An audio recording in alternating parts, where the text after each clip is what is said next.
प्रतिजन गृहरक्षी স্বেচ্ছাসেৱকত কাম কৰা ভাই বন্ধু সকললৈ এটি বিনম্ৰভাৱে অনুৰোধ জনাব বিচাৰিছোঁ।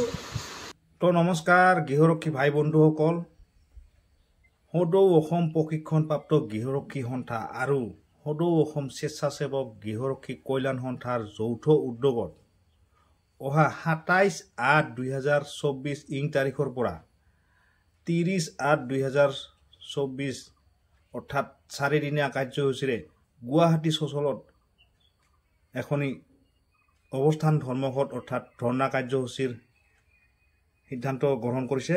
গতিকে সমূহ গৃহৰক্ষীসকলক উক্ত ধৰ্ণা কাৰ্যসূচীত অংশগ্ৰহণ কৰিবৰ কাৰণে অনুৰোধ জনাইছে আৰু এটা ভিডিঅ' প্ৰকাশ কৰিছে মৃণাল দাসে, আপোনালোকে চাই লওক। নমস্কাৰ।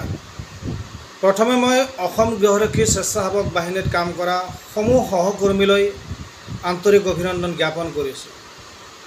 আপোনালোকৰ জ্ঞাতাৰ্থে জনাব বিচাৰিছোঁ যে সদৌ অসম প্ৰশিক্ষণপ্ৰাপ্ত গৃহৰক্ষী সন্থা আৰু সদৌ অসম গৃহৰক্ষী স্বেচ্ছাসেৱক কল্যাণ সন্থাৰ যৌথ সমিতিৰ উদ্যোগত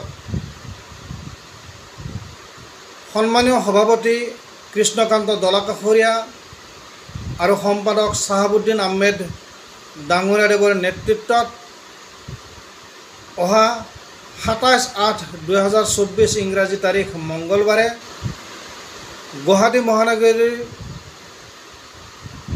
চচলত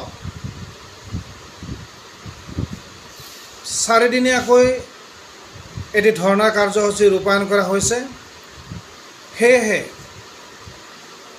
মই মৃণাল দাসে কামৰূপ জিলাৰ সদৌ অসম গৃহৰক্ষী স্বেচ্ছাসেৱক কল্যাণ সন্থাৰ সম্পাদক তথা যৌথ সমিতিৰ এজন কাৰ্যকৰ্তা হিচাপে অসমৰ প্ৰতিজন গৃহৰক্ষী স্বেচ্ছাসেৱকত কাম কৰা ভাই বন্ধু সকললৈ এটি বিনম্ৰভাৱে অনুৰোধ জনাব বিচাৰিছোঁ যে আপোনালোকে আপোনালোকৰ নিজৰ সমস্যা হিচাপে নিজৰ ন্যায্য প্ৰাপ্তিৰ দাবীত দলে বলে এই ধৰ্ণা কাৰ্যসূচীত সহায় সহযোগিতা আগবঢ়াওক।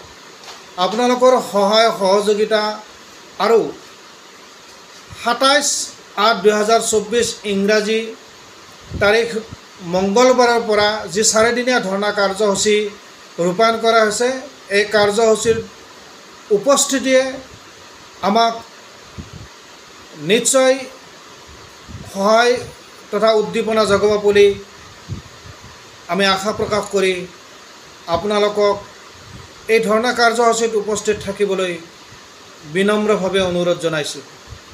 ধন্যবাদ।